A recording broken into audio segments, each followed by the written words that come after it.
Hi friends ఈరోజు ఎందుకు ఒక విషయంతో మీతో షేర్ చేసుకోవాలనిపిస్తుంది ఒక విషయం. నేను స్క్రోల్ చేస్తున్నప్పుడు ఒక రీల్ చూసిన. రీల్ చూసినప్పుడు చాలా బాధ అనిపించింది. ఒక పాయింట్ ఏంటంటే తెలంగాణలో ఒక ఊరు. ఆ ఊర్లో ఒక గవర్నమెంట్ స్కూల్. ఆ గవర్నమెంట్ స్కూల్‌లో ఒకే ఒక స్టూడెంట్. అమ్మాయి పేరు కీర్తన. నాకు ఏం అర్థం కావట్లేదు. ఫస్ట్ ఆఫ్ ఆల్ ఆ స్కూలు ఒక గవర్నమెంట్ స్కూల్‌లో ఒక స్టూడెంట్ గురించి ఉండడం. సో, ఆ క్వెషనరీ నాకు ఎట్లా ఫ్రేమ్ చేయాలో అర్థం కావట్లేదు. నా పాయింట్ ఏంటంటే బాధ ఎందుకు అనిపించిందంటే, వై గవర్నమెంట్ స్కూల్‌కి పిల్లలు వెళ్ళట్లేదు అదొకటి. అండ్ కీర్తన లాంటి ఒక మంచి అమ్మాయి వాళ్ళ ఫాదర్ చెప్పాడంట. "అమ్మ ఇప్పుడు నువ్వు కూడా స్కూల్ మానేస్తే ఆ స్కూల్ మూత పడిపోతది" అని ఒకే ఒక మాటతోనే ఆ అమ్మాయి రెగ్యులర్‌గా స్కూల్‌కెళ్తుంది ఆ గ్రామంలో. ఎందుకంటే గవర్నమెంట్ స్కూల్స్ అన్నీ మూత పడిపోతున్నాయని. ఈ విషయం నిజంగా ప్రభుత్వం దృష్టికి తీసుకెళ్లాలని చెప్పేసని నా బాధ, నా ఆవేదన కూడా. At the same time social influencers ఎవరైతే ఉన్నారో మీ అందరికీ, నా ఫ్రెండ్స్ అందరికీ కూడా సోషల్ ఇన్‌ఫ్లుయెన్సర్స్ అని చెప్తున్నా అందరికి కూడా. మొన్న మహాకుంభమేళాలో మోనాలిసా అని చెప్పేసి ఒక అమ్మాయిని చేశారు. టు బి హానెస్ట్ నిజంగా ఒక పాయింట్‌లో నాకు హ్యాపీ అనిపించింది. అంటే ఒక అమ్మాయి అందంగా ఉంది. తను గోల్స్‌ని నమ్ముకుంటుంది. ఆ అమ్మాయిని మంచిగా పాపులర్ చేశారు. ఇప్పుడు ఆ అమ్మాయికి ఒక ప్లాట్‌ఫార్మ్ ఇచ్చారు. దాన్ని మళ్ళీ సోషల్ మీడియా వాళ్ళే ఇబ్బంది పెడుతున్నారు. అది సెకండరీ ఇష్యూ. దాని గురించి కాదు main point. At the same time social media influencers అందరూ కూడా ఈ పాయింట్‌ని రైజ్ చేయాలని చెప్పేసి అనుకుంటున్నాను. ఎందుకు అంటే government school is not a just school. ఇప్పుడు ఆ అమ్మాయి లేకపోతే స్కూల్ మూత పడిపోతది. అలాంటి స్కూల్ ఎన్నున్నాయో. ఎందుకు ప్రైవేటీకరణకి వెళ్తున్నానో నాకు అర్థం కావట్లేదు. నేను ప్రైవేట్ సెక్టార్స్‌ని ఎవ్వరిని కూడా ఏమంటలేను. నా బా నా బాధంతా ప్రభుత్వ స్కూల్లోకి ఎందుకు రావట్లేదు పిల్లలు. Point number 1. ఒకవేళ వచ్చినా కూడా సదుపాయాలు ఉంటున్నాయా? నిజంగా చెప్తున్నాను గర్వంగా నేను గవర్నమెంట్ స్కూల్ చదివాను. Government school. నా స్కూల్ వచ్చేసి యూసఫ్‌గూడ గవర్నమెంట్ స్కూల్ యూసఫ్‌గూడ. నా కాలేజ్ కూడా వైఎంసీఏ డిగ్రీ కాలేజ్. సో 2 కూడా నేను గవర్నమెంట్ కాలేజ్ చదివాననమాట. సో ఎందుకు గవర్నమెంట్ స్కూల్‌కెళ్తలేదు? నిజంగా సదుపాయాలు చాలా బావుంటాయి గవర్నమెంట్ స్కూల్‌లో. చాలా మందికి బ్రాండ్ అంబాసిడర్స్ ఉంటారు. పెద్ద పెద్ద దాంట్లకన్నిటికి. నాకెందుకు ఒక థాట్ వచ్చింది. పెద్ద పెద్ద సెలబ్రిటీస్ గానీ, రాజకీయవేత్తలు గానీ, బిజినెస్ మ్యాన్స్ గానీ, ఒక్కసారి మీ పిల్లల్ని ఒక్కరిని గవర్నమెంట్ స్కూల్‌కి పంపేయండి. దానివల్ల గవర్నమెంట్‌కి మళ్ళీ స్కూలు పూర్వవైభవం వస్తది. ఎందుకంటే గవర్నమెంట్‌లో చదువు చెప్పే వాళ్ళందరూ కూడా కాంపిటీటివ్ ఎగ్జామ్స్ రాసి వచ్చిన వాళ్ళే. అంటే ప్రైవేట్ స్కూల్ నేనేం అనట్లేను. అంత రాసి వచ్చిన వాళ్ళు. అంత చదువు చెప్పేవాళ్ళు. కానీ ఇప్పుడు ఆ దుస్థితి నాకు అర్థం కావట్లేదు.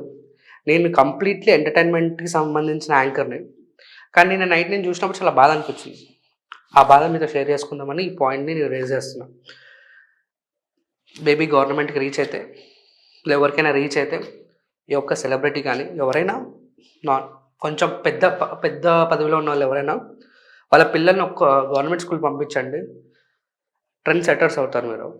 సో మీ మీ పిల్లల్ని చూసుకొని చాలామంది మళ్ళీ గవర్నమెంట్ స్కూల్‌కొస్తారు. సరే మళ్ళా మాట గవర్నమెంట్ స్కూల్‌కి వద్దు. కానీ మీకు ప్రైవేటీకరణ చేసి మళ్ళీ గవర్నమెంట్ జాబ్‌లు ఎందుకు కావాలనుకుంటున్నారు? నాకు అర్థం కావట్లేదు. గవర్నమెంట్ వద్దు. గవర్నమెంట్ జాబులు కావాలి. దానికోసం ఫైట్‌లు. అది ఎంతవరకు కరెక్ట్? నాకు నా నా ఒపీనియన్. సో ఒక పని చేద్దాం. గవర్నమెంట్ స్కూల్స్ వద్దు కాబట్టి గవర్నమెంట్ జాబ్ కూడా వద్దు. ప్రైవేట్‌లో చదువుకున్న వాళ్ళకి ప్రైవేట్ జాబ్‌లు ఇద్దాం. గవర్నమెంట్ చదువుకున్న గవర్నమెంట్ జాబ్‌లు ఇద్దాం. ఈ రెండిట్లలో ఏది చేసినా కూడా గవర్నమెంట్ బాగుంటది. ఎకనామికల్ బాగుంటది. ఇండియన్ స్టాండర్డ్స్ బాగుంటాయి అని చెప్పేసి నా ఒపీనియన్. ఇట్స్ పర్సనల్లీ నా ఒపీనియన్. సో ఒకవేళ గవర్నమెంట్ స్కూల్‌లో చదువుతున్న ప్రతి ఒక్కరికి ప్లీజ్ మీ పిల్లల్ని గవర్నమెంట్ స్కూల్‌లోనే ఉంచండి. అండ్ నిజంగా పిల్లలు ఎవరైనా ఉంటే బాగా చదువుకున్న వాళ్ళు ఎవరైనా ఎక్స్‌వైజెడ్ ఎవరైనా ఉంటే పిల్లలు గవర్నమెంట్ స్కూల్స్‌కి పంపించండి. కీర్తన లాంటి వాళ్ళ ఫాదర్ తన ఆలోచన చాలా మంచిగా ఉంది కాబట్టి ఆ స్కూల్ ఇప్పటికీ ఉంది తెలంగాణ గ్రామంలో. సో రేవంత్ రెడ్డి గారు మీరంటే నాకు చాలా చాలా రెస్పెక్ట్ అండి. దీని మీద ఒక్కసారి మీరు దృష్టి పెట్టండి. అలాంటి స్కూల్స్ చాలా ఉన్నాయి నాకు తెలిసి. నిన్న నైట్ నేను చూసినప్పుడు చాలా బాధపడ్డాను. ప్లీజ్ దయచేసి నా రిక్వెస్ట్ ఏంటంటే గవర్నమెంట్ స్కూల్‌కి స్ట్రెంగ్త్స్ పెంచండి. మా స్కూల్‌లో మాది 5 సెక్షన్స్. ఒక సెక్షన్‌కి మేము 60 మంది, 70 మంది ఉండే స్టూడెంట్స్. సో చాలామంది గవర్నమెంట్ స్కూల్‌లో చాలా ఎక్కువ నెంబర్‌లో సెక్షన్స్‌లో ఉన్నారు. ప్లీజ్ దయచేసి రేవంత్ రెడ్డి గారు కానీ, పెద్ద పెద్ద స్టార్స్ కానీ ఇన్ఫ్లుయెన్సర్స్ అందరు కూడా ఎవరైనా ఈ యొక్క పాయింట్ని మీరు ప్లీజ్ దయచేసి ప్రజలందరి దృష్టికి తీసుకురాలని కోరుకుంటున్నాం. ఎందుకంటే నేను ఎందుకు గవర్నమెంట్ స్కూల్ అని చెప్పేసి నేను చాలా తక్కువ అంచనా వేస్తున్నాను అని చెప్పేసి అర్థం కావట్లేదు. ఒక్కసారి వెళ్ళి మీ నాన్నని, అంటే ఈ జనరేషన్ కాదు, బిఫోర్ 90s బిఫోర్ 80s చూసుకుంటే ఆల్ ఆర్ గవర్నమెంట్ సెక్టర్లో ఉన్న వాళ్ళు, మీ నాన్నని మీ తాతని ఎవరైనా వెళ్ళి అడగండి. ప్రతి ఒక్క సక్సెస్ కొట్టకుండా ప్రతి ఒక్కరు కూడా గవర్నమెంట్లో చదువుకున్న వాళ్ళే. సో అలాంటి ప్రభుత్వ స్కూల్స్లో కాలేజెస్లో చదివిన వాళ్ళందరూ కూడా ఇప్పుడు గవర్నమెంట్ని ఎందుకు తక్కువ అనుకుంటున్నారు. సో ఇది నా హంబుల్ రిక్వెస్ట్. ఇన్ఫ్లుయెన్సర్స్ ఎవరైనా ఉంటే కూడా తప్పకుండా ఈ యొక్క పాయింట్ని, ఈ యొక్క పాయింట్ని గవర్నమెంట్ వరకు తీసుకెళ్ళాలి అని చెప్పేసి అనుకుంటున్నాం. నావి రెండు చెప్పాను కదా ఇప్పుడు. సో ఎవరైనా స్టార్స్, పెద్ద స్టార్స్ కానీ పెద్ద వాళ్ళు ఎవరైనా, not in cinema celebrities, business mans, ఎవరైనా మీ యొక్క పిల్లల్ని గవర్నమెంట్ సెక్టర్లో పంపిస్తే, అరే అలాంటి గవర్నమెంట్లో చదువుతున్న మా పిల్లలకి ఏంటి అని చాలామంది వస్తారు.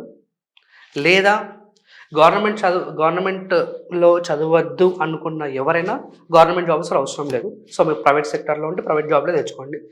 ఇది నా అనుకుంటున్నా. బస్ చాలామందికి అఫెండ్ అయ్యి ఉండొచ్చు. సో అఫెండ్ అయిన వాళ్ళకి సారీ. బట్ ఒకసారి ఈ యొక్క పాయింట్ని మీరు తీసుకెళ్ళాలని గవర్నమెంట్ కోరుకుంటున్నా. అందరికీ సీఎం రేవంత్ రెడ్డి గారు ప్లీజ్ దయచేసి ఈ ఇష్యూని కొంచెం కన్సిడర్ చేయండి. Thank you so much. Thanks a lot. ఏమైనా మిస్టేక్స్ ఉంటే ఐఎమ్ సో సారీ.